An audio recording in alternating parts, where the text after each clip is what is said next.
Hello and welcome to the NEWSPASTE Podcast with me, your host, Johnny Vedmore. And I'm here today with Minnie Chow, who's a little Hitler cat. And I'm here with a good friend, someone who I've got to know, especially over the past year. We've interacted on many occasions. I love him from the bottom of my heart. Josh Walkos, man, thanks for coming on the NEWSPASTE Podcast. How are you today? Thanks for having me. Always good to see you. I'm doing well, man. Ready to get this going. Yeah, you have been a busy man, but for those who don't know about where you come from and what you're doing, give a little bit about your life, however long you want, my friend. How did you get to the point where you become an independent journalist? Hmm. Basically, just getting fed up with being told lies and looking into it myself and discovering that they are indeed lies. 95% of the time, you turn on the TV or you open up a newspaper. But the way I really got into it, just to actually put stuff out there and start writing about it, was started doing Twitter threads. This was right after COVID and after Musk had bought Twitter. So I started doing basically threads that were dispelling COVID myths about the COVID vaccines, about how masks don't actually stop viruses, about the lockdowns, about pretty much everything you can go down the line that we were completely propagandized and lied to about during those years. And it touched a nerve on a lot of people, started, sharing it and giving me feedback. And I thought that maybe I should start writing on my own. And I started a Substack. It's called We the Free .substack.com, and started adopting some of my threads into actual articles and expanding upon them and just writing independently as well. And then it's just kind of snowballed from there. You know what I mean? I mean, I've always been into, uh, I hate to say the word, but like, alternate history or some revisionist history, because you do get a sense that we're always lied to. And starting clear back in 9/11, it's really what kind of sparked me to question everything, so to speak. And it just came to that point where I figured, I got a pretty good knowledge base, a lot of research that I've conducted and compiled, and I have, just sitting there that I should put to good use and share it with the world, and just have been extremely pleasantly surprised. The people actually like my writing, and the feedback's pretty much positive. You got monster threads, that's for sure. When you started off, did you just aim to just do normal everyday threads and then they just expanded out and then eventually become articles? Is that what your Yeah, I experience has mean, been? with the Twitter threads, the first one I wrote was about the COVID vaccine. So basically, that was just adopting all the different scientific research that prove that they aren't safe, and the mRNA just doesn't work the way that they say it is, and just included all those into the thread, and it kind of kept on growing, and then giving my editorial kind of viewpoint aspect on it as well. And I'm known for also giving a pretty good background history that leads up to the present, so you can kind of see how things have unfolded and where we've been lied to and the politics of things of that nature. Yeah, so that's basically how I did it. And just like I said, I couldn't really believe the amount of people who actually responded to it and shared it. And I got asked to write for a couple other publications, and recently had an art, or not an article, but a chapter in a book called Canary in a Post-COVID World, which kind of shocked me, because I didn't ever think I'd be, an author, so to speak. But again, I'm just as shocked as anybody that, like, I'm even here talking to you about my work, because I never expected really anybody to get any eyes on it, and it just continues to kind of get better and better. It's amazing how the experience, isn't it? I mean, threads are really good for uh, teaching people how to write articles because you have to go in an order.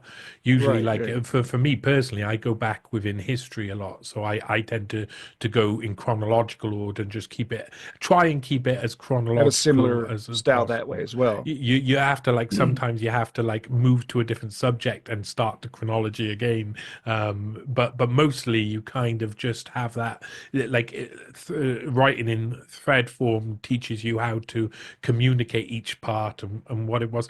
It's well, I was going out with a girl in about 2006 and we were living in Lyon, and she was studying English, and I was looking at some of the things she was doing, and one of the things was how to take an article and make it smaller, sort of Mm-hmm. take away parts and find the main points and take away Mm-hmm. all of the buffer words and create it as small. And I always say to people, that's, or I've said to people who have asked this, you want to be able to communicate in long form and short form. But for me, I've done the opposite. You sound like you've gone short form growing outwards. I went long form and I'm trying to go inwards, and that's quite hard for me. Well, Um, I mean, go on. depends on what you're trying to convey, and like there's an economy of words you can use that you do when you go through and edit something. You're like, well, that could usually, from what I've read, is like you want to have you don't want to have as much fluff, so to speak, and you can condense it into make it more of a concise thing that people can digest, and it doesn't get overly wordy to where they get lost in like the weeds. So as you're editing it, yeah, I'm usually going through and just cutting. Like I don't even really need to say that. It sounds kind of I'm injecting too much of my own opinion or viewpoint into it, and it's just a constantly evolving process. But again, to your point, sometimes you want to have a long form where you're just kind of stream of consciousness, and it really gives touches in on what your style is and what your point of view is as well, and people like that as well. But with the Twitter threads, I love the aspect of the multimedia aspect where you can incorporate clips and videos and things of that nature. Not that you can't do that with your writings as well these days, but I just think people respond whenever you have a lot of pictures and screenshots and things of that nature that reinforces what you're saying. That way they know that you're not feeding them a line of bullshit and there's actually proof. And obviously the key to maintaining that as far as your readership is to provide sources for everything so they know that they can reverse engineer it, go back and say, I don't really believe that, I'm skeptical with that, and then confirm it with their own eyes, which I think writers don't give people enough credit that people actually go and do that. You know what I mean? And I felt that's how I kind of gained some type of recognition, because people were actually following all these sources that I would link into the threads and like being like, holy shit, they actually don't use placebos in vaccine trials for childhood schedule. Like that's actually true. And you can actually see it for yourself, just compiling the information for people. Yeah, it's an awesome process to go through, and like what I'm interested in personally might not be what all of the audience is interested in, because I mean we're going to talk about your most recent article bit today, that's out on Zero Hedge. So you've got to the point where you're writing for a pretty big publication now. You're getting up there. So obviously that time you've put in and effort has been noted by, as you say, more than one person. Do you see a Mm-hmm. book coming eventually? It's always been in the back of my mind because I don't, you're probably similar, where if I'm not writing, like my hobby is to research, right? So Hmm. like I like doing that. So I'm always making notes in separate note files and like different threads that I might potentially do something in the future, or like something information I come across it seems interesting to me that I'll just put a placeholder on. And then whenever it comes to writing something, I will scour through a lot of it just to kind of see where it might fit into, because you always have kind of a subconscious aim as to what you want to write about or what you're interested in.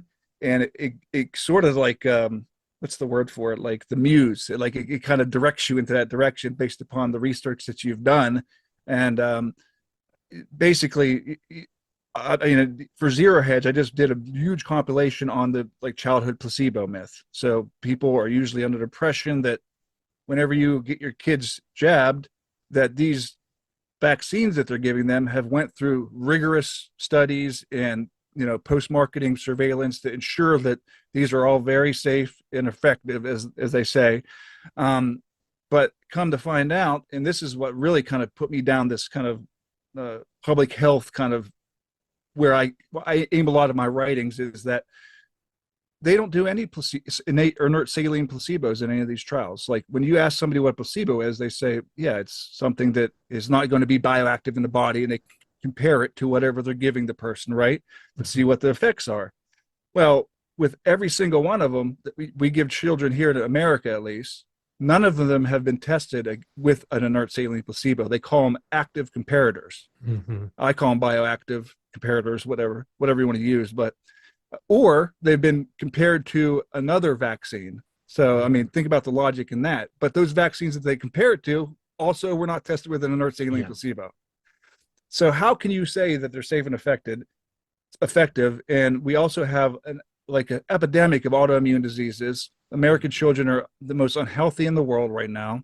It's not just what I think of as vaccines, but it's a cumulative effect of everything they're exposed to in their world now, including technology. But I do think that it is a big piece that needs to be looked at, and that's why I wrote it, to kind of coincide the release with the hearing that's going on with RFK now. And I lay out kind of some policy things that he could put forth that I think ultimately, if he actually were able to do this, and I'm highly skeptical that the pushback would be tremendous with the forces behind pharmaceutical industry.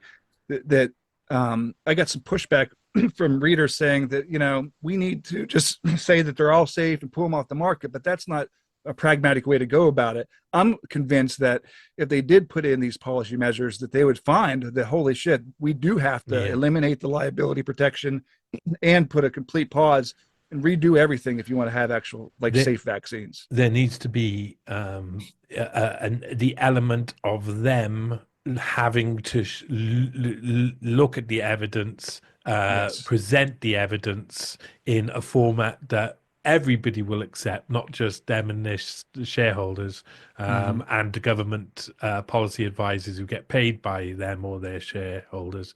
And there's a lot. Let's not jump too far in, because we'll talk about that, because that article is and this time we're living in is a crazy time. I mean, we have seen some crazy stuff happen over the past year, especially, 3 years, 5 years, 10 years. You keep going back and you go, wow, it has been nonstop. And you mentioned, September the 11th was something that broke your paradigm. Now, you also said something else. It made me think of something else you said made me think of about being a researcher. Made me think of a girl in a police audit I was doing the other day. I was out with a camera, and I was recording police interactions. Come across a guy with a load of people on top of him on the floor. Was perfect thing to record in Cardiff City Centre. And this one girl who was involved in the whole melee got really pissed off with me, and she come across at me at one point and said, "Can I ask you honestly, is this what you do as that, oh, look at this petty thing you're just recording on the street or whatever?" And I said, "Oh no, I'm actually investigative journalist. I write long form articles, blah blah blah blah blah." But what I really felt was oh, actually, no. What I love to do is even more boring and mundane than this, because researching, it takes a long time, doesn't it? I mean, you've got to go through a lot. You just got to keep going through dead end after dead end after dead end when you've got and you have idea. to like to read. Right? That's the key. You know what I mean? You have to read. Yeah. So there's kind of two questions. The first being, was it different before? And this is something that's interesting for me, because before I actually started writing, I could feel my whole sense of like a security activation device in my brain that stopped me from going across the precipice and becoming a journalist.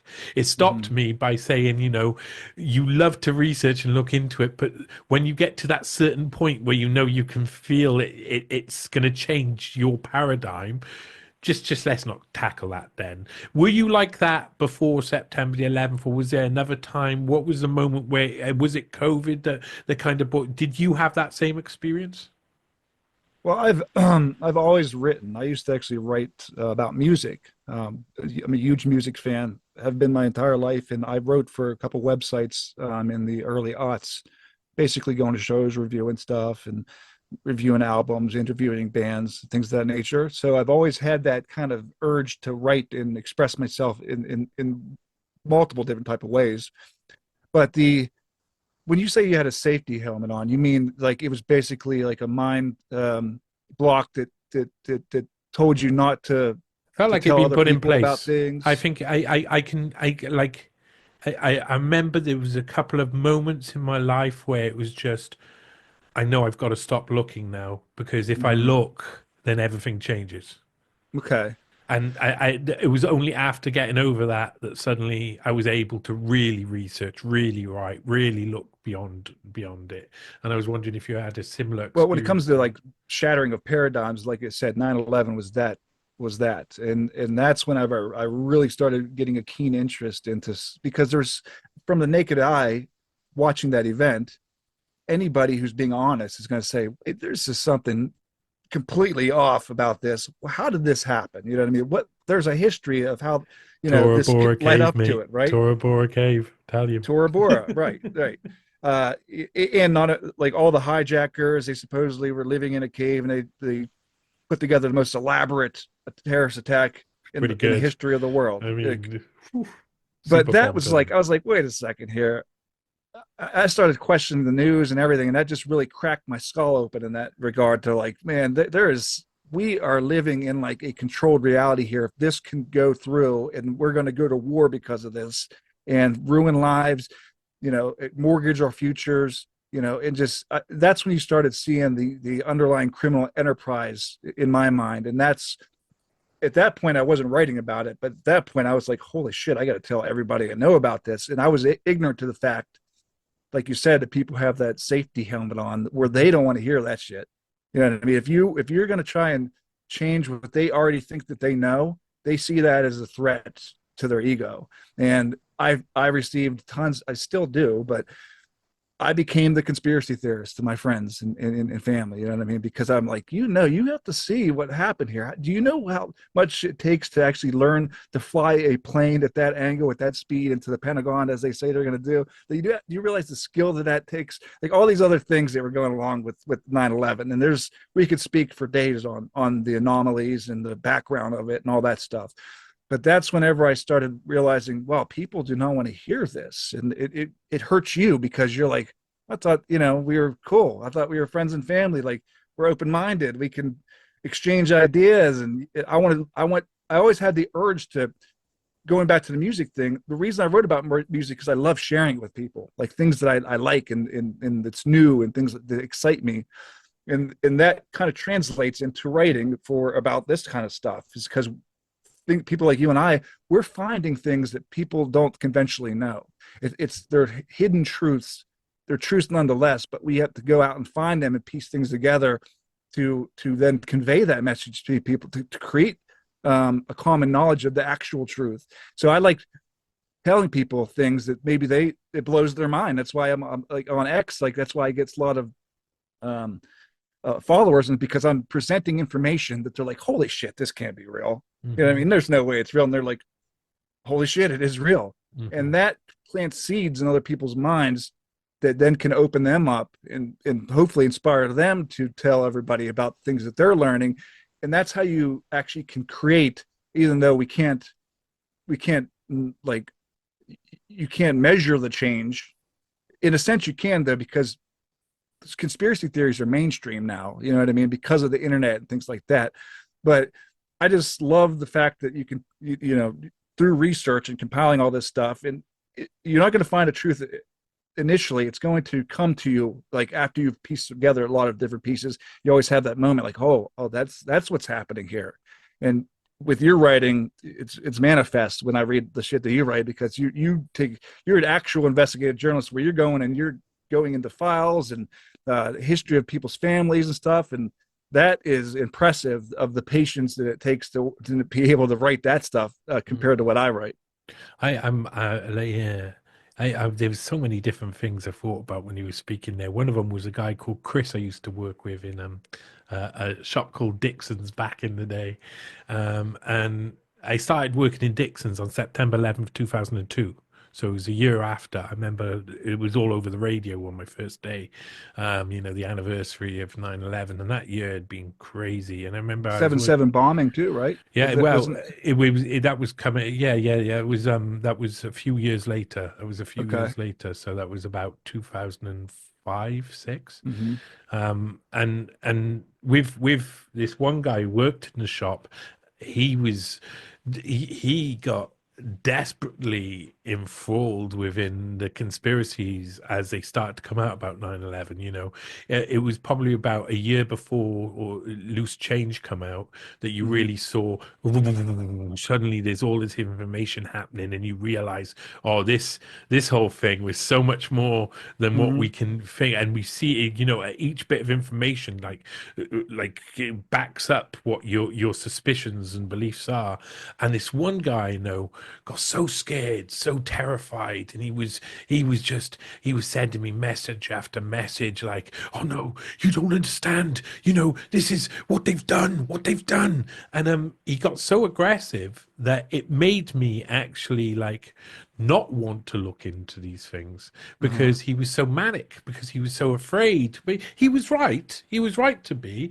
But the problem is that when we first find out all of this stuff and we tell people who are just not ready for it, it Hmm. just it often has the opposite effect. It like pushes them away. And so going to what you were saying there, that's the reason why I was trying to always find a way to bypass that. And I find the best way is by looking into family histories and the histories that come before. People are much more likely to be interested in taking in negative information about Klaus Schwab's paternal like ancestry than they are about Klaus Schwab himself. It's Hmm. strange how it's like that. It's, you know, it's almost like a sneaky way in. You want to tell people about the past and they see the same thing that happened to reoccur in the future. And that you know, that's what we try and do as journalists. I know you do it in different ways, but like that process, let's talk just before we get on to the article proper. Let's talk about that process, because for me, what I try and tell people is I dragnet information. So to do the articles that I do, I go back and you know, you get quicker at doing this over time. So what used to take a week now takes probably a few hours for me. Hmm. You know, I'll go through certain sites. I'll get all the newspaper archive records, anything I can find in any archive, old website backup data, anything I can find. I put into chronological order, and it tells me the story. I start writing about little bits of source that I have, source material, Hmm. so I'm always basing things on sources as I go along. What is your technique like? What do you do when you write? Very similar to what you just said. It's I create a master file of whatever topic this might be about. It might not be about the main topic that I'm writing on, but it could be tangentially connected to it. And I have like my notes app in my iPhone is just crazy with all the different information that I'm going through. Like you said, go into the history of it, finding all kinds of articles, making sure that you're saving the information is the key, right? When you're researching. So creating a file for it. And what usually I'll read through, and if something interests me that's within the article, I'll pull the quote, put it in there, maybe write some thoughts just about it, or a note to notate that as, hey, this might fit in here, or this aspect of it. And then also I'm big into doing uh, footnotes research. So like with if there's a topic I want to go and write about that I'm interested in, I will find every book that I can find on it, possibly online, right? Create a bookmark folder for those books, and then go through. You don't even necessarily see people when you say read. You don't have to read linearly. Like you start at the book and you just read the book and then you're done with the book, right? I go in, I look at the topics in the chapters, and I'll go back. I'll read one particular chapter, or then look at the footnotes there, follow those footnotes maybe to somewhere that's linked to online, right? And then compile all the information in a logical manner.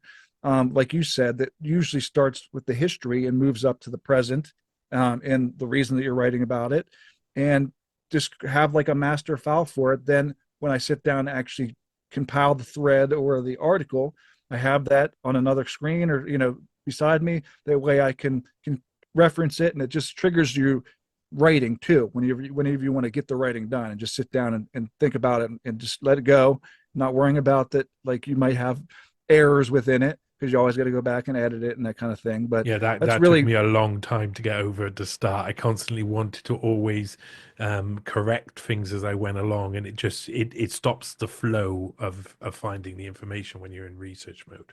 Right. And whenever you're trying to organize your own thoughts in order to convey them when to the reader as well, that's another aspect to it. I was the same way too. I wanted to do spell check and shit and just completely bog myself down into minutia that detracts from what I'm trying to do in the first place.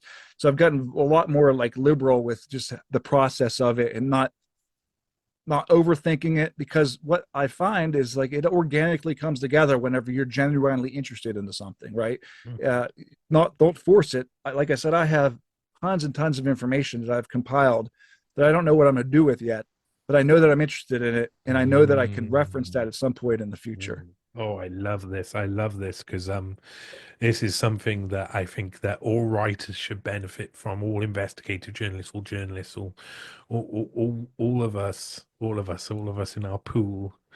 We should be doing. I had a wonderful experience. I mean, I met a man. He was a wonderful man. We had fish and chips together, and his name was Darren Kenton. Still is. Still, his name still is Darren Kenton, which is He's a good still with us. sign. He's still with us. He's a good boy, and he's so good at researching Fabians, and Mm-hmm. I I want to tackle individual Fabians, maybe. I want to Okay. tackle individual people. He wants to tackle Fabianism. And that is like that's where we separate. Mm-hmm. But as he was finding, like, as he finds more information, he's finding more information about individual stories, and individual stories make Right. me go, that's sweet. That's some nice stuff. And there's a lot in there within something like Fabianism, and that's what led eventually to both the Third Way articles and the Third Culture article. Is a research over a year and a half period on a subject that was interesting, and it was like, well, we're going to find something in here eventually, and then the points eventually become clear to you once you've got Mm-hmm. enough sources, enough other things. You start to see the bigger picture, and that's And the I just article. realized I didn't answer your question when you asked, is there a book in the works, right? That's Yeah, what you yeah. asked. And I went off on that tangent, but that is always in the back of my mind. And I think I have compiled a lot of things, not only with my writing on X and my Substack, but just within my research and notes. It hasn't crystallized in my mind, but I do have an inkling that there could be something there in the future, right? I don't have a book deal or anything like that. You don't really need them these days, to be honest. Mm-hmm. But yeah, I think there is something there that could be a wider historical book about things like Fabianism, New World Order kind of stuff, and like the way that healthcare and control mechanisms. We're Mm. interested in a lot of very similar topics. So Oh, you're gonna like an article I have coming out on Friday, which I've released a like sneak peek, but you did, no one will get a. It's about. It's called The Tale of Two Farrars, and it's about Jeremy Farrar, Jeremy right? Farrar, and Mhm. then my search back into his ancestry, which is just wild, really wild.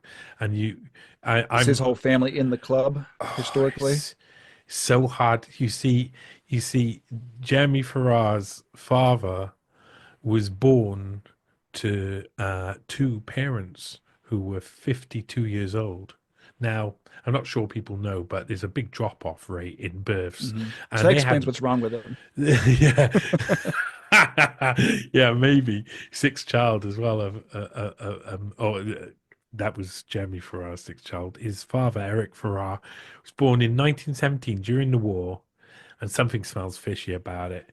His supposed parents had previously had like another 4 or 5 kids and stopped having kids 11 years before, and and then suddenly this kid's born, and it doesn't make any sense. And I started to look into it, and at the same time, just coincidentally, I'm looking through the Wellcome Trust stuff. I was writing the Wellcome 5 article when I first started Mm-hmm. writing this article now. So this has been like 3 years of research. There's gonna be multiple parts to it. It's extremely interesting, that's for sure. I went back into history and just came across something. It was a paper in from 1911 called Plague in Manchuria by a man called Reginald and Strufer Farrar. Mm-hmm. And he was basically the exact same position as Jeremy Farrar is now, but in 1910, 1911 for the British. So bizarre. Like, Hmm. exactly the same. Went over, studied viruses in the Far East, just like Jeremy Farrar did, and other things. I mean, it is. It just it shows you that most of the the ideas behind vaccination, mass vaccination, behind protocols around these sort of things, will all come up with in an international symposium in 1911 in China. That was the first time that all of the main virologists or etc. from around the world had come together. So the Hmm. Americans had a Rockefeller representative called Dr. Strong. Zabolotny went over for the Russians. Kitasato Shibasaburo went for the Japanese, one of the most evil men in history. Dr. Wu, who invented the N95 masks, was the one hosting the symposium. And Reginald Anstruther Farrar came over for the British. And I've done a load of research, and the parallels between their lives are insane.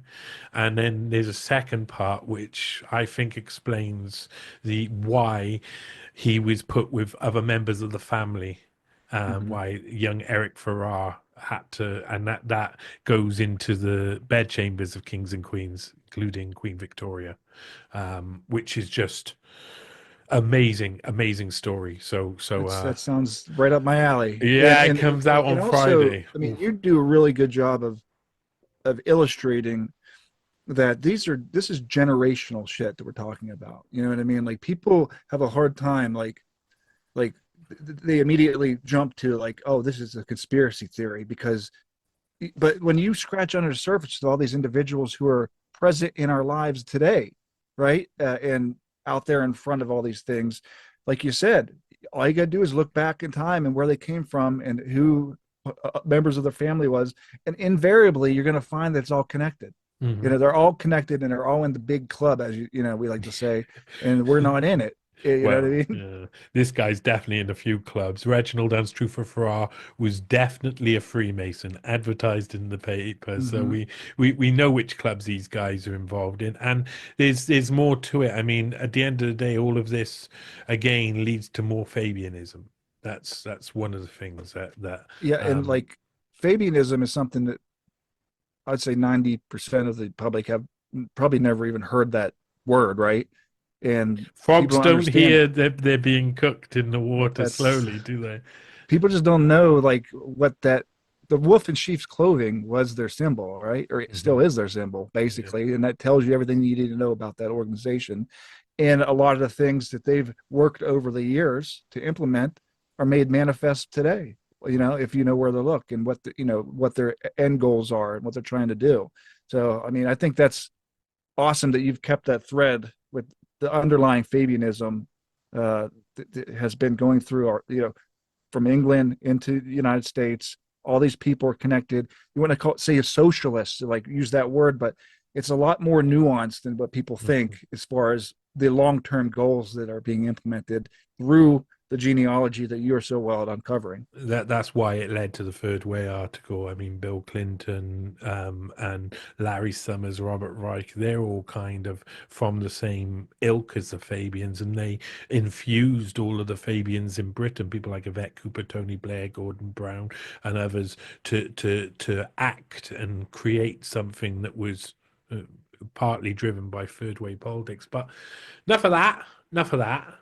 We want to talk a bit about what you've been up to recently. So you gave a little bit of a a sneak peek to it earlier, but you've been writing about a man who you quite rightly mention is divisive in many ways, and you know my opinions on him. I'm not Mm-hmm.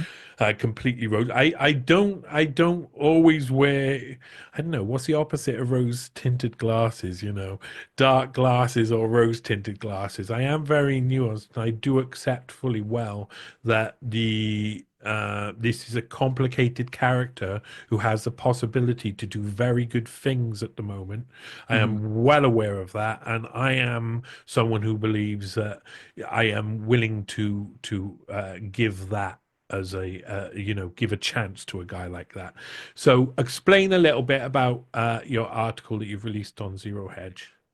Yeah, it's just about RFK getting the nomination for the HHS secretary, which is a huge, powerful role. HHS, I think it's like over like $1 trillion budget or something crazy every. I mean, all the agencies underneath it, like CDC, FDA, it's a umbrella organization, is enormously powerful in personal lives of Americans based on the policies that they implement, right? And they have just done a terrible job. I mean, as most people can agree, and it's like a sieve for our money, and it's actually hurting people and harming people more than anything. And I think they're based on the history of RFK, and I've read a lot of his stuff and followed him for quite a while, based on his views mostly on vaccinations and like chemicals and things like that, environmental issues he's dealt with. So I think he's uniquely. I'm trying.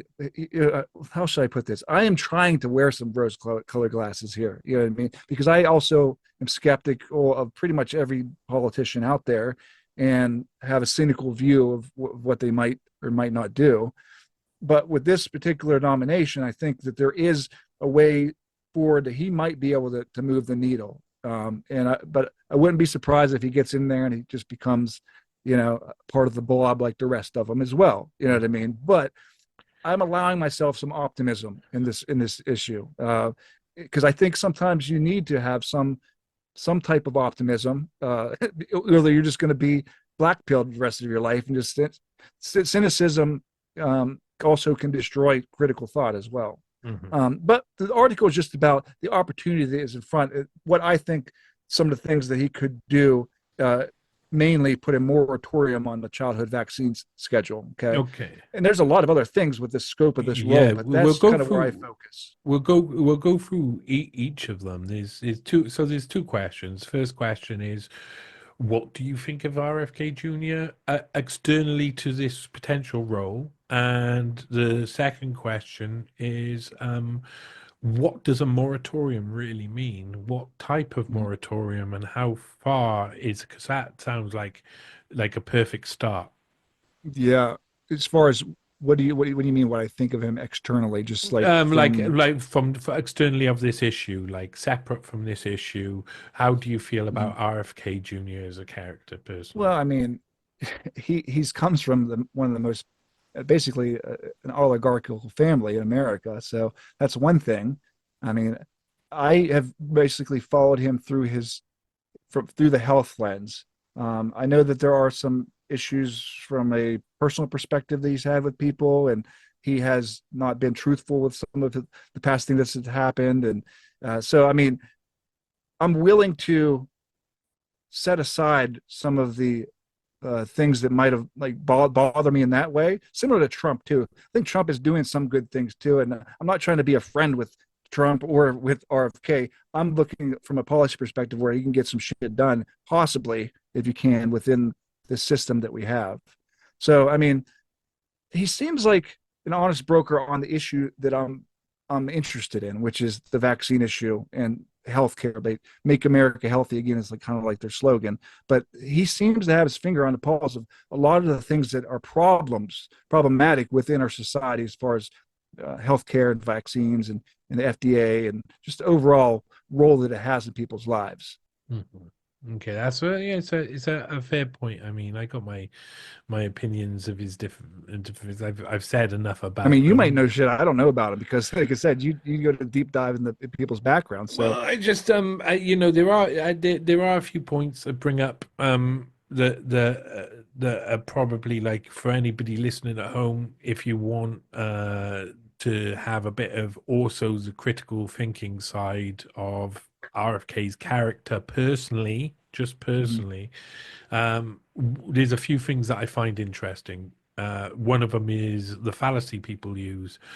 Oh, he would never be part of intelligence because intelligence killed his father and his uncle is a completely ridiculous idea. That's more likely mhm, if the most powerful members and the most important members to you of your family have been murdered publicly, you're less likely, in my opinion, to want to go in against them, especially if you've had a load of drug addiction and somehow been connected with them over time.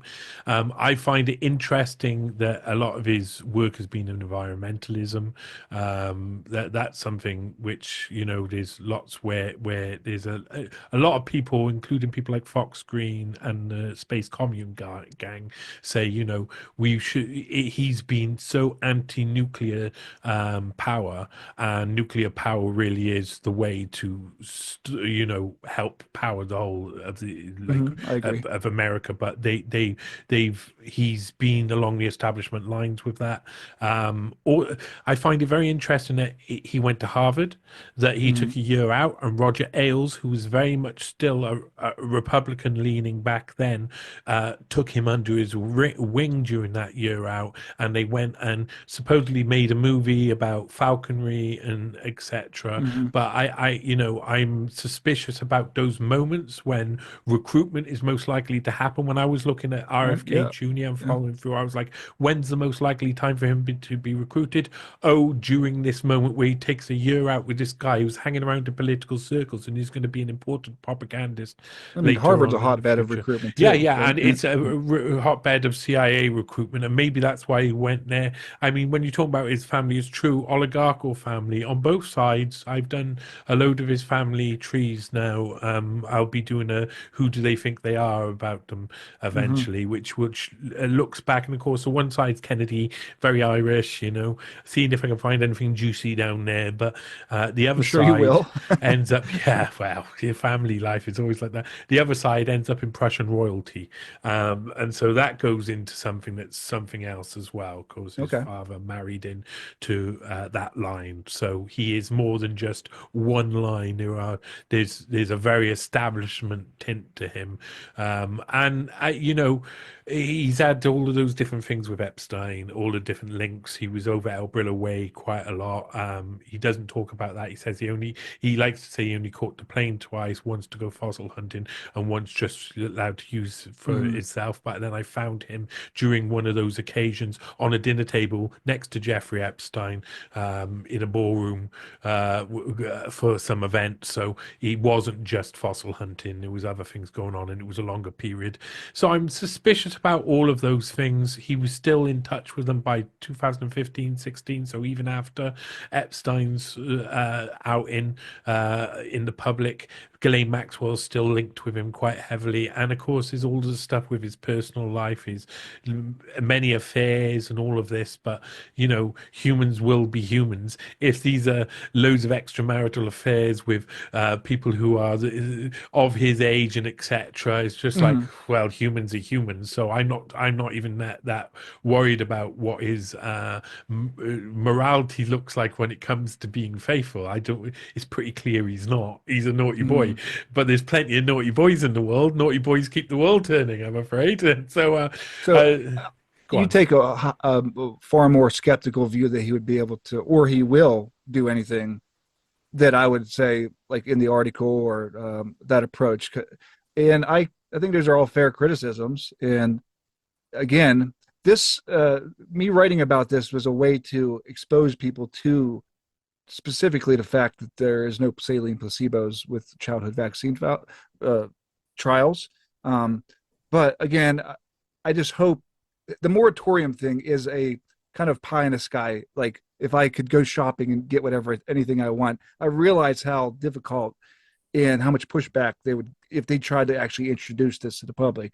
And you said going back, you said what would the moratorium look like? I mean, it's basically like they did on the gain of function, right? They supposedly did back in 2014. You stop it. You stop all vaccines. You do a reassessment, a true independent commission, which is also very hard to actually get as well with all the levers that govern the people in interest. So I'm highly skeptical they'll be able to do it, but I want to get that out there because it's something I think people should be thinking about and just educating themselves about as far as what you're injecting into your children, which is Yeah, a most big issue definitely. for me. Hey, this is why I mean, all of those. I'm just naming all of those things as things that people can take into account. They don't have to bundle everything in, and no one's just all black or white. You know, there's nuance between, even the worst people do good things during their lifetime as well. Hmm. And like I'm aware that if there's any time I'd want RFK Jr. to start being a good person, would be now for this period of time, and Hmm. let's see what we get at the end, because we could get something good out of this. I don't think he. I think he will. He won't push for a full moratorium, because what would be a full moratorium? Would that just be all vaccines are stopped in the US until a correct safety protocol, independently from the pharmaceutical industry, has happened? Well, that's the thing is it would be nearly impossible to actually stop it, at this point because of the funds and everything that's been out there. So there'd have to be some type of period of time where eventually they would be stopped. But also, you said in pharmaceutical companies doing the studies, I want independent Mhm. studies, you know what I mean? Because pharmaceutical companies, they are the ones that our regulators are relying on to provide data that we're supposed to believe. You know what I mean? And Yeah. there's all kind of shit that goes on whenever they're trying to present data to the FDA. They can omit data if it doesn't work, in their favor.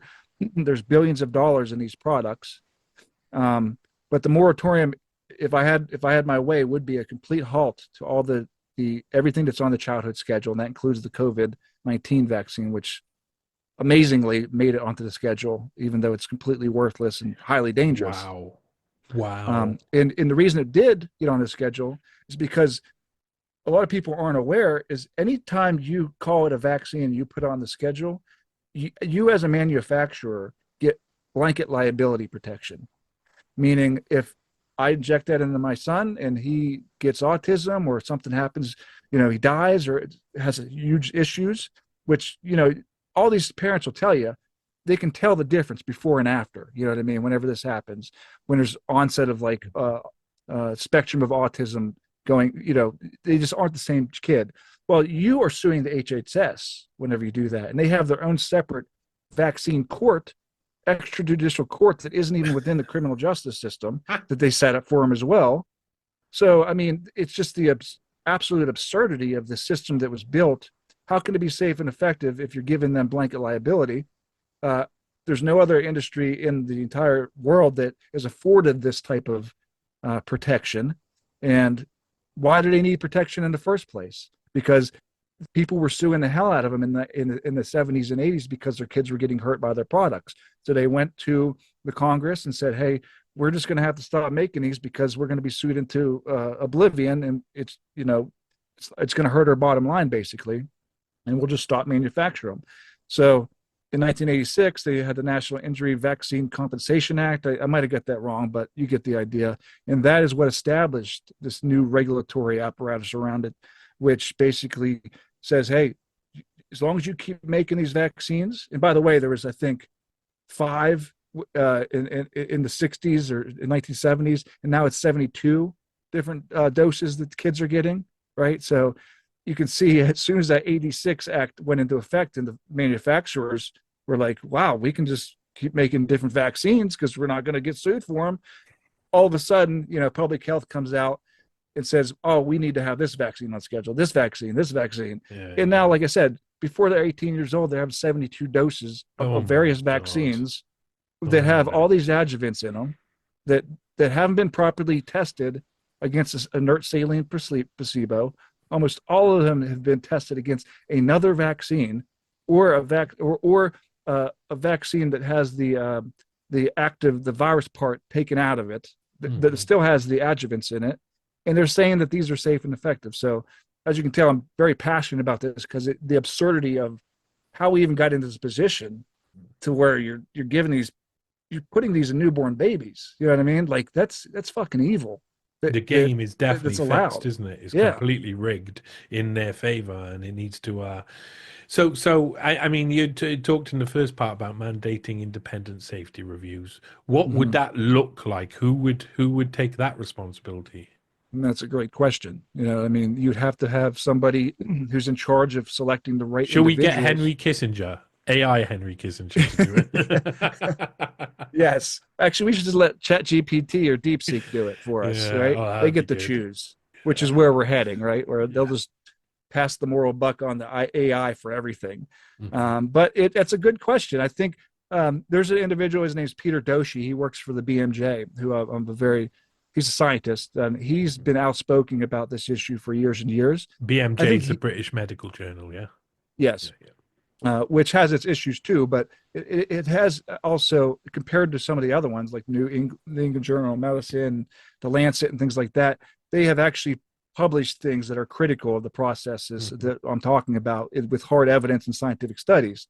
So I think he would be an interesting individual to get to lead this commission, to put together the studies with the methodologies, and we're talking about doing science basically, right? And you want to do vax versus unvax studies as well. That's never been done. They don't know the cumulative effect of all these vaccines because they're giving you five to seven different doses at a time with some of these different types of vaccines. Um, and I wish I was more aware of this before my kids Unbelievable. got these, because I Yeah, remember yeah, I was yeah. always I was weary of it, and we put them on a schedule that was stretched out because um, it's just common sense to think this little baby, its immune system is developing. Why would you inject all these things in it all at once and risk having like a reaction? You don't know, predispositions and things of that nature with their immune system. So we did it one at a time over a longer period, which I think is a smart way to go these days, or just opt out altogether, in my opinion, at this point. But they have never done studies of the cumulative effects of the different adjuvants and the mercury that they had in these vaccines Mhm. before, which again should be mind blowing to people. We're making these things a prerequisite for them to even go to school, Mhm. and you're putting it in the most precious commodity we have, which is the children that we're raising for the future. So, and if you just open your eyes and look around, autism is 1 in 50 now. 1 in 50 kids. There was no autism as we know it today in like the 50s and 60s. It just Mhm. didn't exist. People will say, oh, well, we didn't have the way to diagnose it, things of that nature. No, there is no nonverbal uh, individuals on a mass scale that completely need to be treated like a baby into adulthood. You know what I mean? Back in the 50s and 100%. 60s. 100%. I mean, I talked about this with Dr. Heath, the psychiatrist who used to come on to TNT radio a lot. And we had one conversation on there about autism, and it has to be accepted that there is um uh, he said it's not necessarily that it's a lot more diagnosis and stuff. But he said some of the rate increase, and I do agree with this, is the fact that so many people have found it trendy to become autistic. They're like, "Ooh, I've got a little bit of this, I got a little bit of that. I can't work out I'm maths on the so well. spectrum. I'm on the Well, spectrum," and there's an been a bit interesting of that fact still.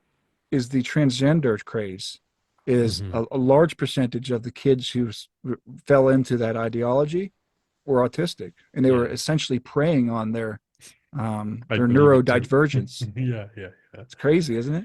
Yeah, yeah, but that's what I mean. That's what we do. We look for a solution to why we are the way we are. I had this conversation yesterday actually with someone about when I was about 26, 27. I was dying. I was 8.5 stone. I couldn't keep down any food anymore. And they then diagnosed me. They should have done it 13, 14 years before when the symptoms started, and actually done a test with a thyroid disease. I had Graves' disease, which Mm. caused hyperthyroidism, and it was extreme. So I was, it needed to be treated. I had to have block and replace and radioactive treatment, and then full thyroidectomy. But there's, I forgot what we were talking about with this, but there's a lot of, I mean, that was The interesting. autism and the high increase in it over time, and Yeah, uh, I think there's a lot of this. There's a lot of external factors we don't know about with thyroid diseases. They've also like raised up exponentially as it's gone along. And that's not just better diagnosis either. Mhm. 1 in 50 women will be diagnosed with hyperthyroidism every year. That's a pretty significant number. Yeah. Women should be concerned about that. Why is that happening? It's to do with radioactivity in the air, likely because of all of the tests that they've done over and over by blowing up the earth. And then they blame us for the pollution But this around. And speaks to it's kind of my wheelhouse of a larger issue of what I think is happening to us as like a human race. Is like all these increases are because of something that's in our environment that wasn't there before, that is causing this either through genetics or just exposure, that we see an increase in cancer rates. I mean, if you we can just go across the board, everybody's unhealthy here. You know what I mean? 70% of people are considered obese in America. I mean, that's unbelievable if you think about it. When you see photos of people in the 1950s or 40s in America, they're all fit, they're all skinny. You know, they don't have this processed food diet that we're on. Um, Autoimmune diseases, like I said, are skyrocketing. Like you said, the hyperthyroidism, the Graves' that's what I disease. had, is an autoimmune disease. So, loads of people get them all of the time, and it seems to be very much something about what they're pumping into us, what we're eating, what we're consuming, rather than necessarily only environmental factors. It is a The I consuming part is, yeah, I think is the key there because we're just all of our food is sprayed with insecticide, right? That we that's been proven to cause cancer. You know, they microplastics everywhere. microplastics. What's the BPHA? I think it's called as well. That's causing fertility drops. Also, that too, as you see that fertility has been cratering all over the world as well. So there's a reason for that as well. And it's most likely have to do with the products that we are ingesting and being mandated to take, and over time that effect we're seeing it right in front of our eyes, but people just don't want to do anything about it. Like, what are we going to do? Just let them kill us all off? You know what I mean? That's why I try to get a level of optimism with this uh, uh, RFK thing, because I think he can steer the gigantic bureaucracy boat in a direction, giving people more healthy food, incentivizing those types of behaviors and things like that, because people will do it, as we know, if the government says it, right? People will Oh pretty much walk yes, off a cliff. it's So if we can completely actually have a extraordinary. positive steering of the boat in any way possible, I'll be happy with it. But again, I share some of your skepticisms, and I don't really, I'm not a big government guy. I pretty much hate the government. So I don't put my, all my chips on them for to do anything positive. But trying to stay some. I just think this issue is way bigger than people actually realize it is. It's right now. So, question. You Mm-hmm. got independent safety reviews. Imagine Mm-hmm. there's a moratorium, there's independent safety reviews. You talk about conducting placebo trials. So what would that mean? What do you think the result of that would be? Because that is the moment, right? I would say if you were fighting a tactical battle of some sort, Mm-hmm. then you'd be saying the moment when the enemy will be most exposed will be the moment that placebo trials have been agreed. Proper placebo trials. What does a proper placebo trial mean, and what do you think would be the result of that? That means basically you are using an inert saline placebo that doesn't have a bioactive component to it. Even an inert saline placebo does cause some biological effects, right? But it's not going to cause a lot of the things that we see just for common reactions to vaccines, rashes, fevers, things of that nature. But there's also so many things that we don't see that is going on in people's bodies that manifest themselves down the line as well. But to your question, it would be measuring, doing an actual scientific study where they're giving somebody the vaccine and they're giving a saline placebo to the control group. And these are kids too, but that's another aspect of this that's hard to do in an ethical manner too. Mhm. And they'll always say that we can't do that because they'll always say that the vaccines have been proven safe. So you can't give them, a saline placebo because Isn't then it they could be easy? exposed. Yeah, that's why we need a moratorium. So Right. then there needs to be the people who, there's got to be a lot of people, and there's got to be a lot of people who are so down with the system so stuck in the establishment narrative that they'd be like, I'm happily test the Oh, there's vaccines on definitely. my Yeah, yeah. children because that's what I want to do anyway, and Yes. that's my free will. And okay, so you could get the study groups, Hmm. 100%, no Hmm. problem at all. You could get to study groups, but what would this mean? For what would be, I mean, I think What we do I have think the the same result of this idea would be? result would be, but what would that mean for the vaccine industry, the big I'm of pharmaceutical the giants? conviction if this was actually done in a serious, independent way, with all the data and everything transparently available to the public, right? I know. Again, if that was actually done, it would cause this industry to collapse because Mhm. people would say we have to pull these off the market. This cannot be given to everybody again, and we got to eliminate that blanket liability protection and reconsider everything. That's ultimately what my hope would be, because I firmly believe that if they did actually do this, that would be the result of it, which is actually what I want to happen. Right. Mhm. So, like you said, make them prove it. They're not going to be able to prove it if it's actually independently done, and that is going to cause collapse in confidence. Even if they did keep them on the market, people who actually looked into it would say this is not a safe thing to give to your kids. It should be illegal, actually. And vaccines have to be given en masse to be effective anyway. So it's not like as soon as they've been undermined, they have been undermined. They have been. Well, there's a lot of data that shows that vaccines aren't actually responsible for the decline in diseases as well. You know what I mean? Whenever you look at, there's various historical charts people's put together that shows at the point in which vaccines were actually implemented in society, the almost all of the major diseases were 95% eliminated already due to proper hygiene, better working conditions. And Uh, if they want that to stand, they've also got to accept the same sort of like anecdote. It's evidence. I'm saying there's some level of anecdotal evidence about it because it's like only one angle to it all. But it's like the increase of autism. They'd have to accept that that's the same sort of evidence you're well, they looking only at. use correlation as causation whenever it benefits them, right? It's Yeah. kind of like the global warming thing. If you say anything that kind of destroys their argument, they'll say, well, correlation doesn't imply causation, but when it comes to CO2 and global warming, it does cause, they go along with that and they go against what they would say to you otherwise. So it's all these arguments. It's just to suit their political position, and to continue the gravy train that is pharmaceutical industry and the control mechanism that it places on society. Because there's a whole psychological aspect to this that I find fascinating. That it's almost like you're implicitly giving the government control over you and your kids' bodies, right? If you're saying, "Hey, I trust you to put this," a newborn baby is going to be injected with Hep B You just vaccine. literally sent a shiver down my spine. You know what I mean? Yeah. I mean, for Oh instance, yeah, yeah. on day one, they're injecting hepatitis B vaccines into children. How do you get hepatitis B?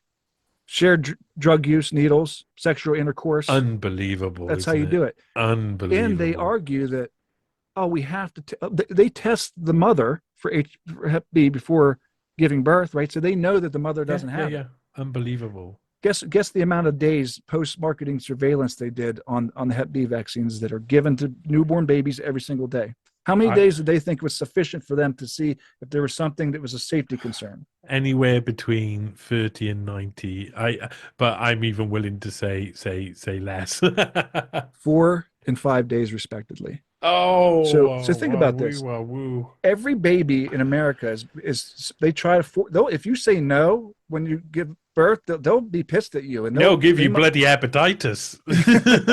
they'll say no, you Whatever. need to do this, like this is something you have to do, like, and try and force it upon you and pressure you into doing it.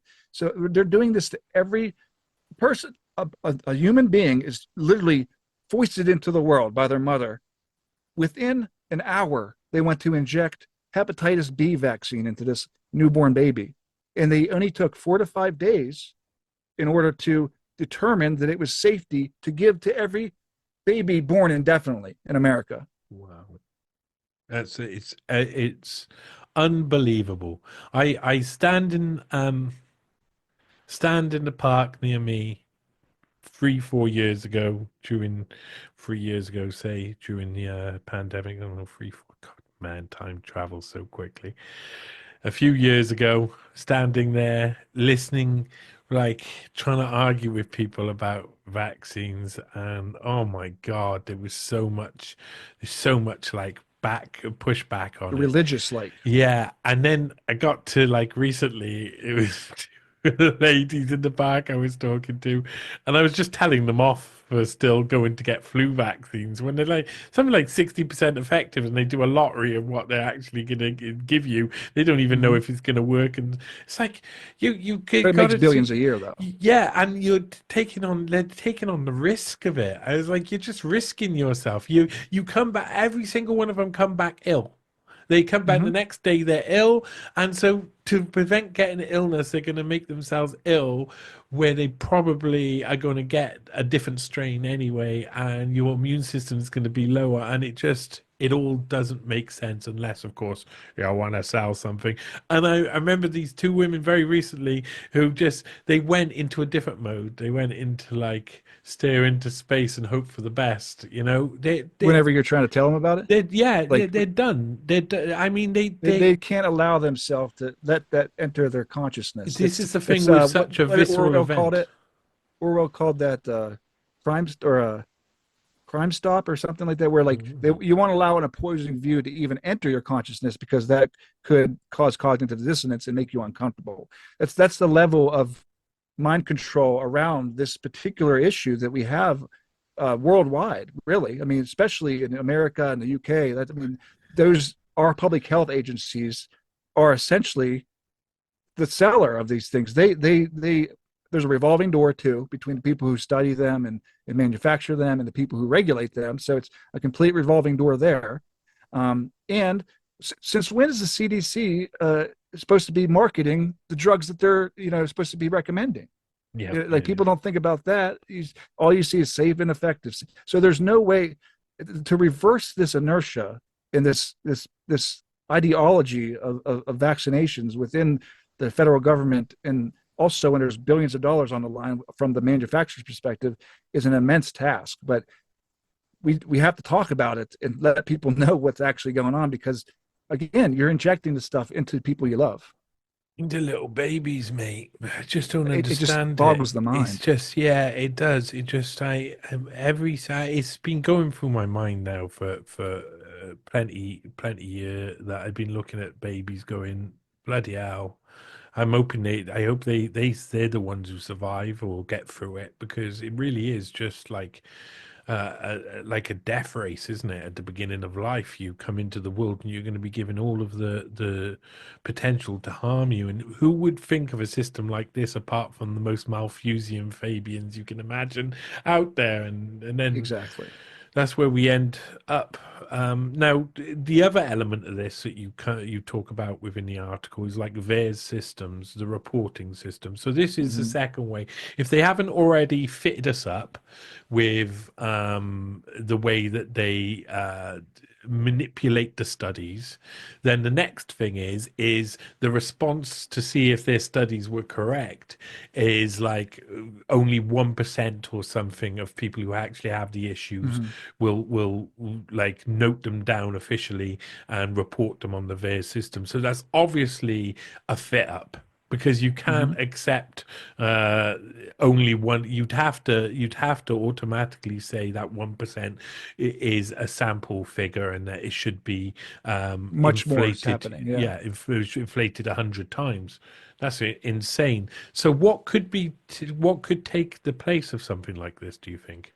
Well, they deliberately created the shittiest system possible with VAERS. You know what I mean? I've went on there just to kind of get a sense of the interface and things like that, and it's it's like 2002 level technology. You know what I mean? As Mhm. far as software goes, I think it's deliberately made that way because Mhm. there was a study, it's from Harvard Pilgrim, that determined, as you just said, that 1% of all adverse reactions and serious adverse events are reported through VAERS. Because there's also been this kind of stigma around it, where doctors, they made it so difficult, it's so time consuming to go in and put that in. And also doctors will automatically dismiss it too. If you come to them and say, I think it was a vaccine. Look, my kid was perfectly fine. Now he's drooling and he hardly talks. They'll immediately discount it as being the vaccine because they're trained to do that, right? Because they're safe and effective. So to even get to the point where you have a doctor input that or a nurse input that is overcoming a lot in itself.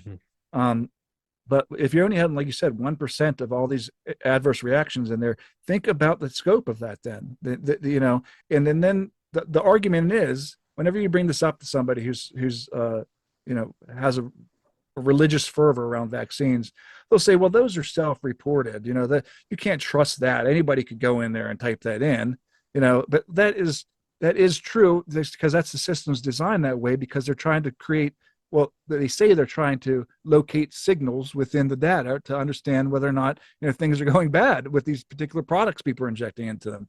So, and also, why the hell would they make a system that's so inept? And why wouldn't they pay attention to it in the first place? Do you think there's an army of anti-vax people who wake up in the morning and just say, I'm going to put in all this fake shit in here just to create my narrative that vaccines are dangerous? Like, it doesn't happen. It takes 25 to 30 minutes to input all the information because you have to have the lot numbers, all the details of it in order to actually make a valid report. And they have a system in place because I did a thread on this that went viral because I was tired of people like discounting VAERS, the data that we're seeing in VAERS, especially the signals around the COVID vaccines. But if you look through the history in that thread, they have people in place who look at everything that's been put in there and they determine whether they feel that it is valid, and they'll leave it in there, and they'll remove the ones that are kind of miscellaneous or haven't been filled out correctly. So there is a process in place. People just don't want to admit it. Like people who are on the side of vaccines are safe and effective, they want to cover their eyes and close their ears because they don't want to face that data that's there. They just want to say that there's a conspiracy that people are actually putting fake shit in there. That way, they have so much against vaccines that they just want to flood it with fake data, right? Yeah. I've seen it happen. I've seen it. I mean, we all have. We've all seen it change as well. We've all seen the whole feeling of behind vaccines change. And I would say, like, before COVID, at least even at its peak, it would have been like 10% were against vaccines and 90% were for, and I think it's much more like 60% are against vaccines now, and it's dropping because people are starting to see there's loads of holes in the system, loads of questions to be asked. Yet some people get caught up within medical fallacies, clever medical fallacies as well. Like with the lateral flow tests, when there's a lot of background noise, it means it'll show up people who once were infected but aren't infected anymore, and that really, like, it makes it basically no better than chance. Eventually, I read this brilliant paper, that a study that was done that said basically it becomes 50-50.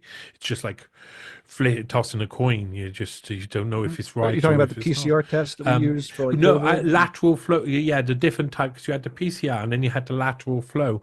And a load of people. I had this one argument with one lady in the park who was a nurse who said she's like it's 96% effective. It's like, no, it's 96% effective before it's a pandemic, or at the beginning of the pandemic. At the stage we were in, it's no better than chance, But you have to have all of this information. Like when I had that argument, so I went away and looked at it all, and then I'm able to regurgitate it much better later. But if a lot there's so much technical knowledge that you need to have in order to actually speak cogently about these tests and things like that. And I mean, I have a cursory understanding, and I understand the fraud that was placed upon us with the PCR test and the way that it inflated the numbers and the cycle thresholds. People need to understand that. And also they need to understand the industry that popped up overnight around COVID testing, right? Drosten, the guy who actually said the PCR test worked and supposedly designed it to be able to detect SARS-CoV-2, while he was doing that and got his paper approved in under a week for worldwide use for PCR, he had a COVID at-home test that he was, putting out there. So he profited immensely on this fraud. There was a lot of this. I remember investigating. It was a really bizarre investigation. I never wrote it up.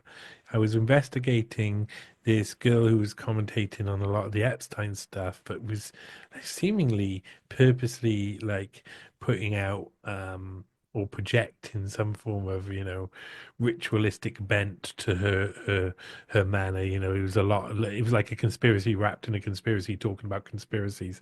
And I kind of like looked at her life a little bit, did a little bit of investigating, and ended up finding this guy who had also he had worked for Drexel Burnham Lambert, the biggest like fraud in American history, the Michael Milken one. That loads of other people, including Nigel Farage, was part of Drexel Burnham Lambert. Everybody who was involved was a consummate professional at being a fraudster. That's one thing about Drexel Burnham Lambert. You could smell a fraudster.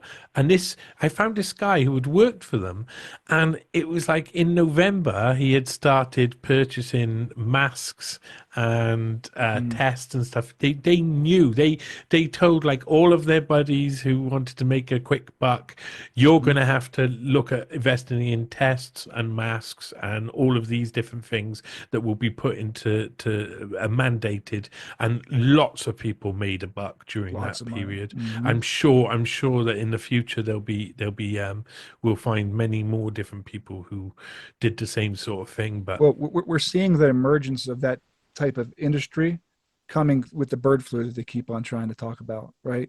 So I'm sure if we scratched under the surface and started looking at bird flu test makers, at home test makers, and different type of PPE, that we'd find some interesting things, because that's a narrative that they continually keep in the news.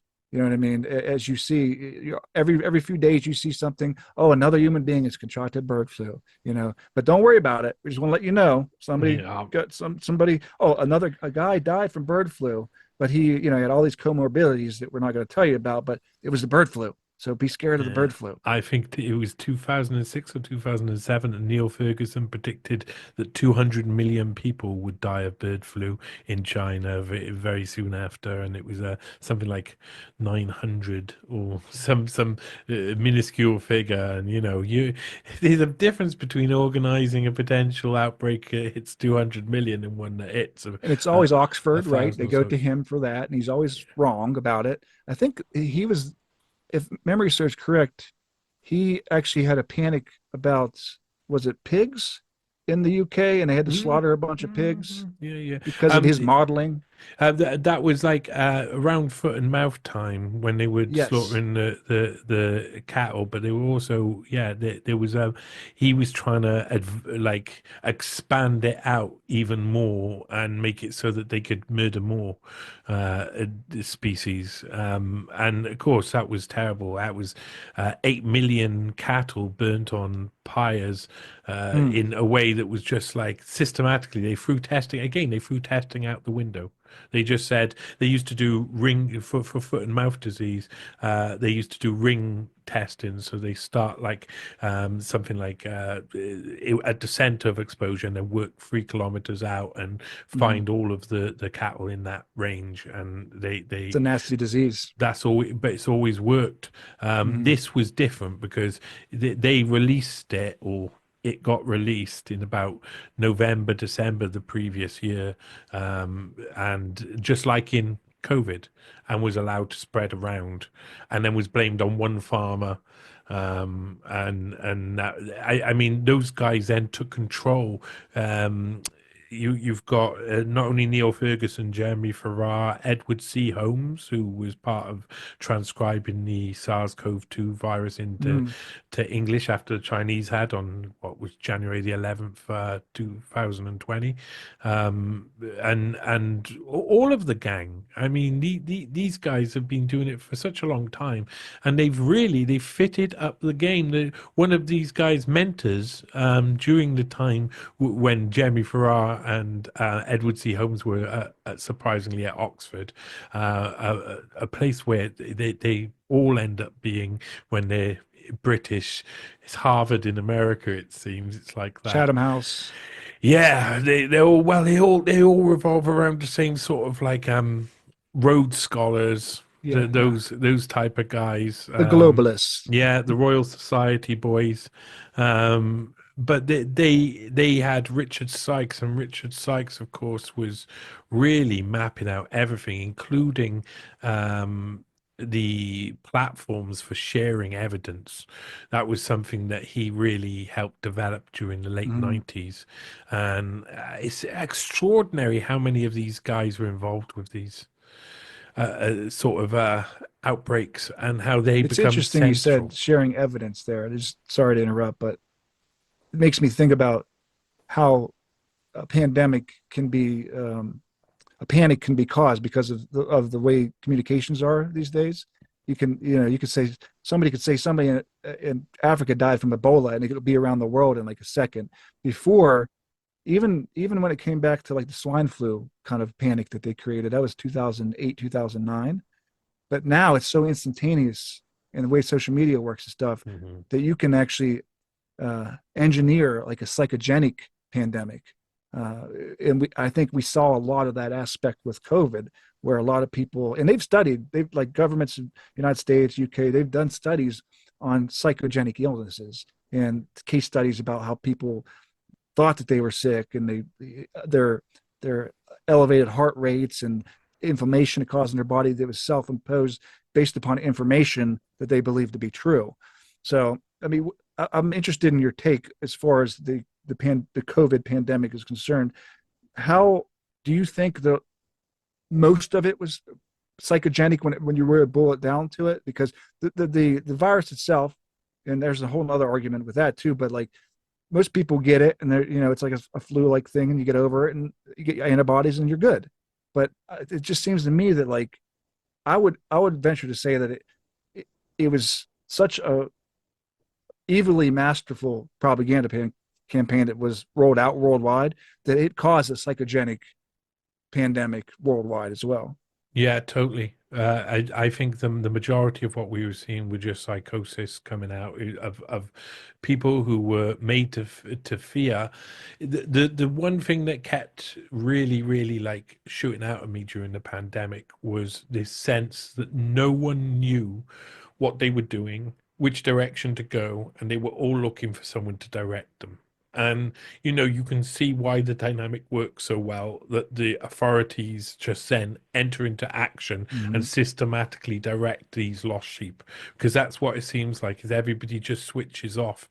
There's it happens when you don't I find interesting. Uncertainty, right? Yeah, there's this. I remember watching this documentary about a boat disaster and how people were running past people who were just switched off. They just like they said like half the people just seemed to have turned off their brain. They couldn't function.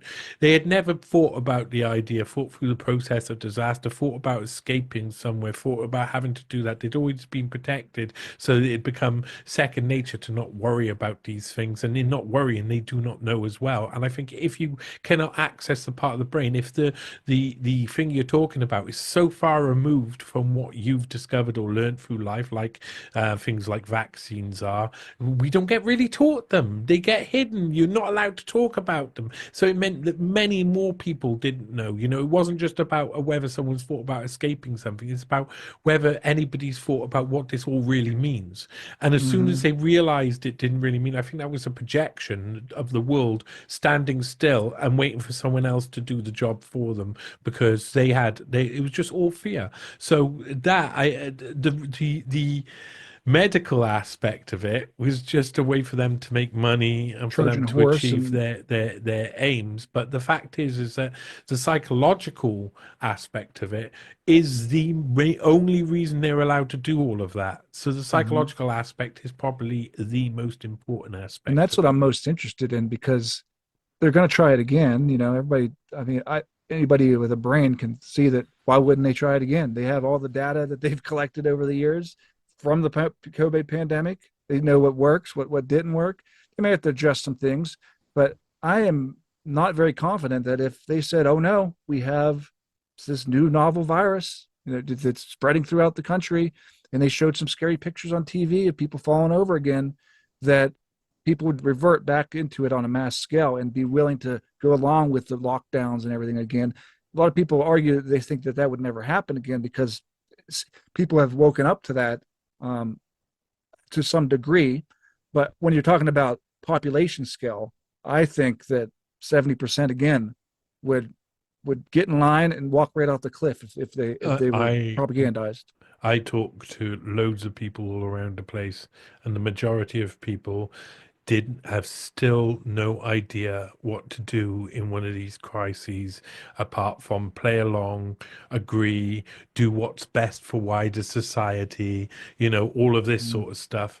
And as I've written about behavioral economics and behavioral insight and nudge units, and these things are being created to mean that that keeps that 70% plus in line. And while you've got the Mm-hmm. majority of people all going down with the system and all of the like levers of power all crunching down on people who dissent, there's not going to be it is always going to be an opening for them using these sort of methods. And it makes me wonder because then I think to myself, hey, well, that would mean that they would have to see a big disaster coming and need to distract us. Maybe less so that maybe you don't need so much of a motive during the time of fifth generation warfare, and we're really kicking into that now. So maybe they Mm-hmm. could just throw in this and that, a pandemic over here, a war over here. This is kind of what they do Call it a anyway. polycrisis. Yeah, I think that's what we're already living within, is like multiple crises going on all at the same time. It makes me think that it, it would be when they're most threatened that they're most likely to repeat something that will be Mm-hmm. noticeable to other people. And so if it was to happen again, I'd think it would be a distraction. And it makes me think, well, was the first one just that as well? And what was else was going on at the time? There's massive changes in the financial system. There's massive changes in political systems. You've got this strange crossover where they're about to fix an election. So, I mean, this is something I don't think people have. And if we want to be conspiratorial minded and enter into this realm, we'd say they were about to fix an election. We know they fixed in the election. I mean, yeah, I don't care what anybody says. You look at the amount of votes and over years, Mm-hmm. years, all the Are you different talking about voting. 2020? Yeah, 2020. Yeah. They fixed. They were that doesn't happen all of a sudden on voting. They It's manage it out. They make. obvious. Yeah, Yeah. so if you want to get away with that, you'd need one of the biggest distractions to be happening at the same time, Mm-hmm. that would cause people to be completely and utterly terrified so that they're And not just so thinking happen to about allow the you other. to vote by mail on Yeah, mass scales. and You know what I bang, mean? bing bong bang, bing bong It's kind of boom. crazy. It's kind of, I, I think that what we saw was something else that we don't fully understand, and mhm. we are all so easily manipulated by something like this, something that causes reaction, visceral anger. This Would you say that the pandemic changed your view on mankind? no, no. So, I so, think I think I'd already got. I think I'd already okay, got. gotten there. Only about a year before. I'd say about a year or two before, when I was doing certain articles. I was just about to release an article that would leave me being attacked massively over and over again, and no one would be listening anyway, and I'd be able to show all of the facts, but no one would really care that much. I kind of become accepted that people just switch off when the Mhm. information is too dire and I too was much. just, I had little little faith in humanity, but I hadn't seen it in action, and that's what the COVID pandemic did to me.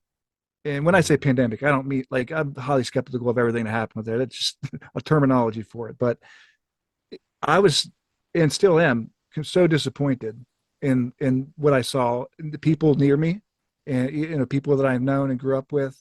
And remain disappointed in their view of it and what happened. Like that's the crazy part to me is like we've had all these revelations, all this stuff has come out. If you have an inkling to learn the truth, you have the ability to do it now. All you got to do is go read and look at what happened. There's so much information out there, which could work against it, but you have to actually want to learn the truth. And that's what I found is like, wow, they don't want to learn the truth at all. They're willing to throw out the everything that we were supposedly believed in, as far as the Constitution, freedom, autonomy, just living in a civilized society, that sort of just baseline foundational principles were just gone. Like all it took was 2 weeks, 2 weeks to flatten the curve, and we let it happen for 2 years. Yeah. I mean, I still remain so like just sad and disappointed with what I witnessed, because obviously you and I, some of the people that we know in this sphere, were screaming from the fucking high top, like, no, they are lying about this. Masks do not stop fucking viruses. Do not take the injections. They're going to try to make passports. And we became right after every, it took us some time to pass when we were proven right. But still, you would think, with all the revelations and all the truth that we know about it, they still do not want to know, or are still willing to dispense with the most fundamental principles that we supposedly believe in as society. Yeah. That's oh my God. I tell you, I this past few years has been really good in one way, which is everybody else is playing catch up, and they've almost caught up on a lot of things. But I think there's a real risk that they can go on to the opposing force to evil, and it's actually just a created Hegelian dialectical, just another one that people then it synthesizes and Fed to them. becomes the thesis, and we're on the same track again, one side fighting the other constantly over and over again.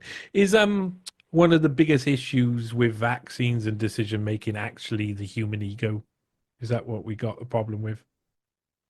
uh, it's the weaponization of the ego. It's the individuals who are putting forth these policies and products, preying upon what they know. Like you said, behavioral economics and things of that nature. There's been a weaponization of everything.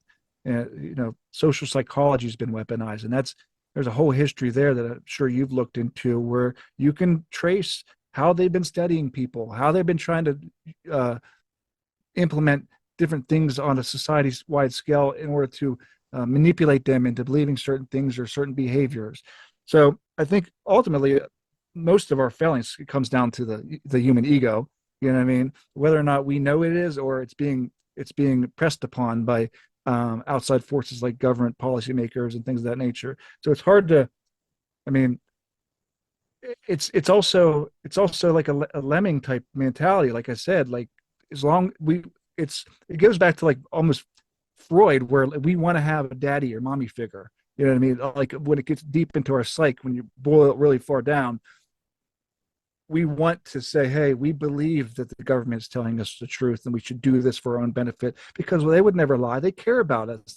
It's like an externalization of paternalism that we subconsciously put on these government figures. Or look how Fauci became like a cult figure on the left, where they were calling him Saint Fauci and shit. This is one of the most evil motherfuckers who's ever existed.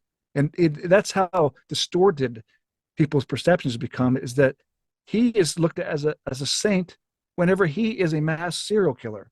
No. You know what I mean? That's how inverted. It's almost satanic in a way. I've had multiple shudders down my spine during this conversation. I have Sorry. to say that. Oh, that's all right. That's just the work we do.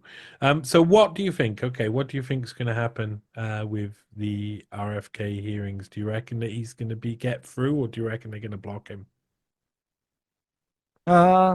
I actually have a gut feeling that he's going to get through. I do, because I've been noticing something that you've probably noticed too, is that people with Trump now being reelected, all the other hysterics before him being elected, a lot of people are trying to kiss the ring and fall in line now. Yeah, They see it, the writing on the wall, whether you agree with it or not.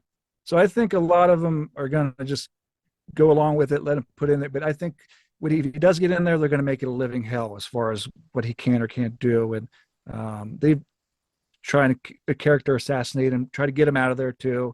I'm sure there'll be other types of fuckery that happens. You know what I mean? But I do have a gut feeling he will get confirmed.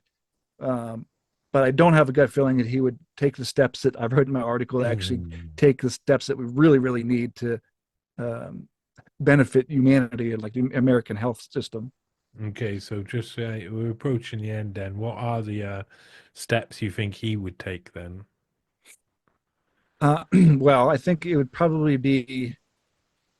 I think it, I think I had a sense that there'll be a lot of lip service, and then like saying I couldn't do anything about it. I was hamstrung by the bureaucracy, kind of what most leaders Maybe a do when they get in. sacrifice. Can you imagine the big pharma would sacrifice a couple of their vaccines off the schedule to appease such an actor? Honestly, I don't think they would. Oh, I mean, wow. that's the problem with this situation is like they can't admit they're wrong at this point, man. They're years and years into this shit. They can't say, Yeah. "Oh, you've been injecting these in your kids for 30 years." Like, "Oh, sorry, it was our bad. We didn't do these studies the correct way. We've made billions of dollars every single year, guaranteed recurrent income, and the government has acted as our marketing arm in order to, you know, coax you guys into doing this." So it's a battle that's it's a tough battle to get over whenever you take into account the mass amounts of power and money that is behind all this stuff. Hmm. Yeah.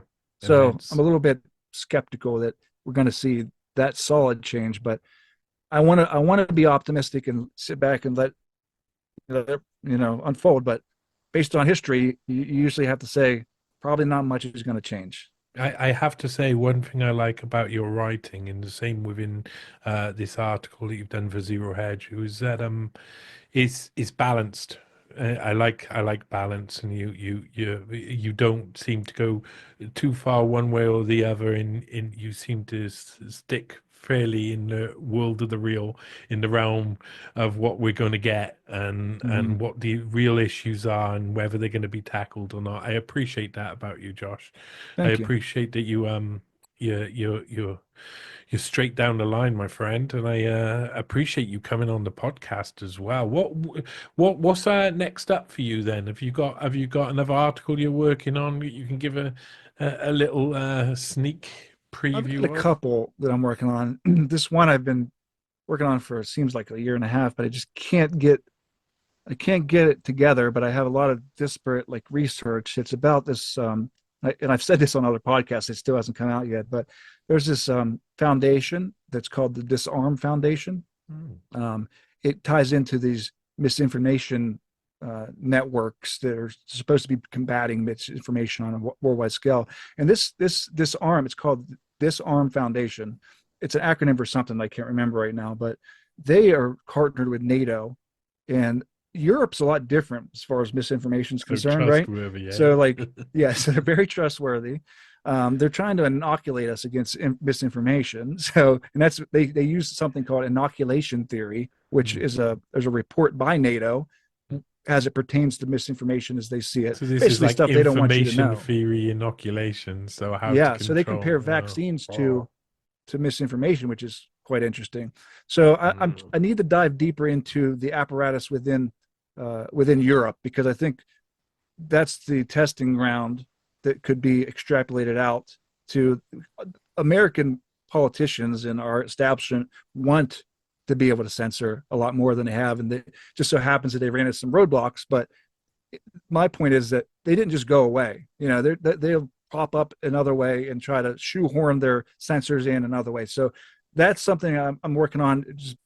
I'm trying to work on a title called "Meet the Censors," something along those lines, because Mm. there's individuals who are on this board of this thing that have interesting backgrounds that are being used, a lot of military backgrounds, by the way, that are being used to implement these red teaming and blue teaming of misinformation throughout Europe. Mhm. And I think they're going to try and bring that home too. But there's all kind of philanthropies funding it. I can't find any tax returns on them. They're a 501c3. They've been around for 4 years, but there's only been one tax return that's available. That's illegal because you have to actually, and there's no money on the tax return at all. But they have all these resources. So there's something going on there. I just got to get to the bottom of it to really get it all together. But I would be interested in you taking a look at it too, because Mm. you have great research skills, and I think there's something there that that needs to be touched upon. Yeah, I'd be happy to have a look over it. I'm well into to seeing if I can find something sneaky, especially about these guys. I feel like I come across this disarm group at some point, but that tends to happen within research. Is that you're looking at which nefarious bastards are doing which nefarious things, and there's a lot of them, and they each need a bit of investigating. I'm currently working on a piece about Mark Carney with the great Dan Fournier, who I love very much. He's a very nice guy, Dan, and found some really interesting information there. I wasn't expecting to look into Mark Carney, but when I did, it was like, oh, that's Okay. some dirty, dirty stuff. You Uh, mentioned one earlier too that you have coming out, the multi-part one. What's that one again? oh God, there's I don't know, there's a third wave part. Oh, the one that's coming out on Friday is the Tale of Two Ferrars, and is Yeah, that's about, the one. Yeah, yeah. yeah, Reginald Farrar and his links, or his relationship to Jeremy Farrar to an extent.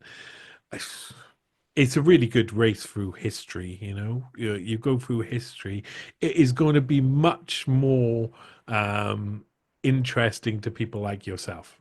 Hmm. And I think I wrote it like that, which I don't think it's necessarily going to be one of those articles that goes around to get read by everyone. People who love indulging in history, people who Hmm. love a repeated story will like it, but people who want to understand how we got to the place we are today will love it too. And that's um really what you excel at. Just to scratch your back a little bit, like for instance, your Schwab family values, right?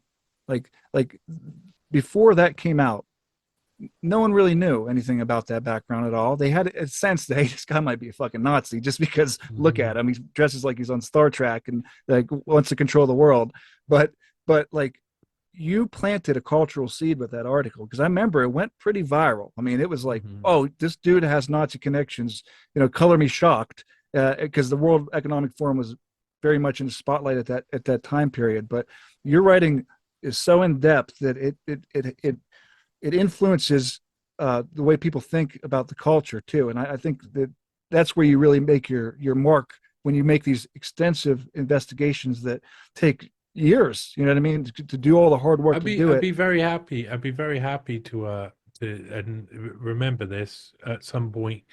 If you want to send me what you've been looking at, I'm really Okay. happy to look into it. But there's other things as well. If you ever come across something where you think that there's a whole backstory that you want to look at, but you can't look at, and it's historically sort of leaning, that tends to be my favorite place to go. I Okay. love going back through history, so I'm definitely not adverse to helping out on an article or What two. resources do you use? Like what kind Um, of yeah. I mean, of course, the newspaper archives are a really good start because newspapers didn't really realize what they shouldn't print back in the day. And so if you go back through, and this is, I mean, same for Schwab Family Values. I had to go through Swiss newspaper archives from the 1800s and And translate them 1900s. too, right? Yeah. But I mean, it's pretty, it's they weren't written down, so I had to like write all the translations word for word, and that took like, it took about 6 weeks to translate all of the Swiss stuff to work out Uh-huh. where I was, and the German stuff for the Schwab family values article to understand where he was from properly. But I mean, the newspaper archives are a really good place to start because when they printed it, they didn't think about what they need to hide in the future, and so that'll give you loads of other little points around. Hmm. But it all depends. It's the Wayback Machine's wonderful, but any information, you were talking about books earlier, where you go into a book, and I think you were what you were trying to describe is like, you don't have to read book from cover to cover. You are looking, if you're researching, you're looking for first of all the line. You find a line that's related to what you're talking about. So you read the paragraph, and you're like, well, I need more Hmm. context. So you read the chapter, and then you read the chapter before, the chapter after, and then slowly you get all of the information about the one part of the subject, and you do that multiple times over as well. Also with digital books too, control F, the F function, you can find, if you have an inclination of a particular topic, keyword search it, man, you can find stuff that you would probably never come across otherwise. And you have to get books you don't even want to buy sometimes. Ah, sometimes by the worst people in the world, and you don't want to contribute to their success in any way, Well, or etc. But if it's not in LibGen the is a good archives, resource. well, Anna's archive, LibGen. Are you familiar? no, Oh, no. This so is the thing I'd love. I mean, I'd love to sit down and cross-reference these sort yeah, of we things. should. But Yeah, yeah. for pretty much, I mean, it's unbelievable the amount of books that you can find. It's called Anna's Archive. Just search Anna's Archive, Mm. and it pulls together multiple open source books online, and you can find pretty much anything on there. I mean, I will go sometimes through history on Amazon list. You know what I mean? Like you can look at the top books, or I'll sort it by like. What I've found is like if you sort books on Amazon by the price, that's usually a good indicator of what they don't want you to read, right? Oh, you dirty rotten bastard. That's true. Yes. I So hadn't thought I'll about sort that it by a before. particular topic and what's the highest priced one, and then cross reference that to Anna's archive. I've found like $700 books for free on that website Oh before. yeah, okay. I like a bit of that because that thought has come across my mind on multiple occasions when I'm researching, I'm looking for a certain book, and I go and it's like £500 on Amazon. I'm like, what the? That's the exact type But of. it's for free on Anna's Yeah, archive. that's beautiful. Anna's archive. I'm on my way. This is there's going to be more of this in the future, and there's going to need to be more of this because we discover new archives, other archives get closed down, and really we are working upon the kindness of strangers at the moment as researchers, and I know that it could all that would if they would be able to control that, then they control all information flow. I That think would be you just worrying. triggered a thought in my mind, just thinking about moving forward from our perspective of investigating and writing, is that one thing that we should end up trying to think about do is collaborating more. You know what I mean? Because cross-referencing, just bouncing ideas off of each other, things like that. Because as writers, you're usually insular and you're by yourself, you're doing the work.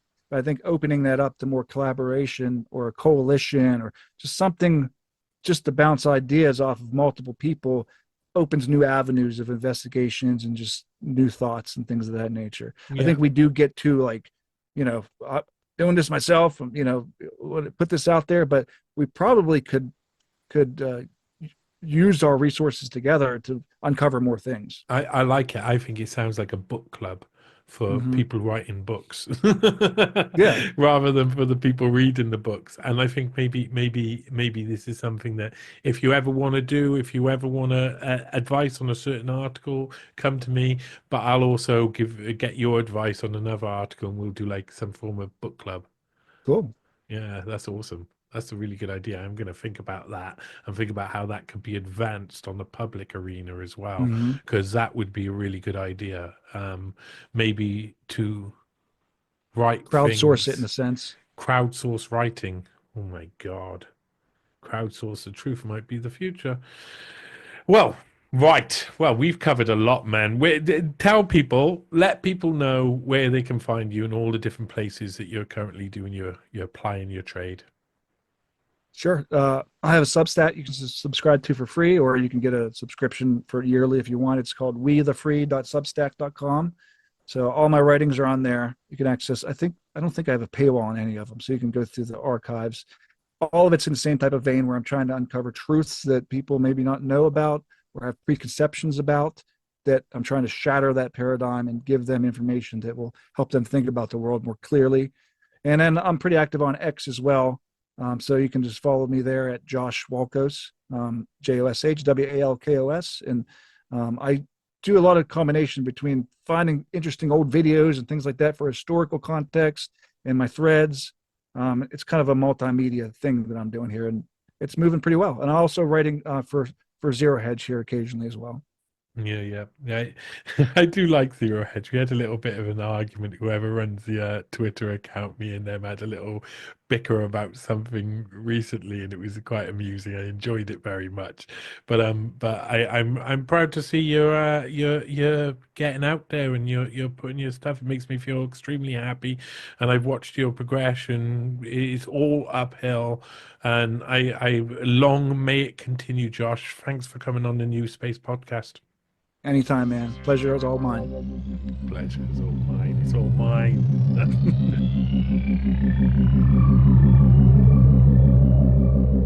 What we know is that we will end up with many more unemployed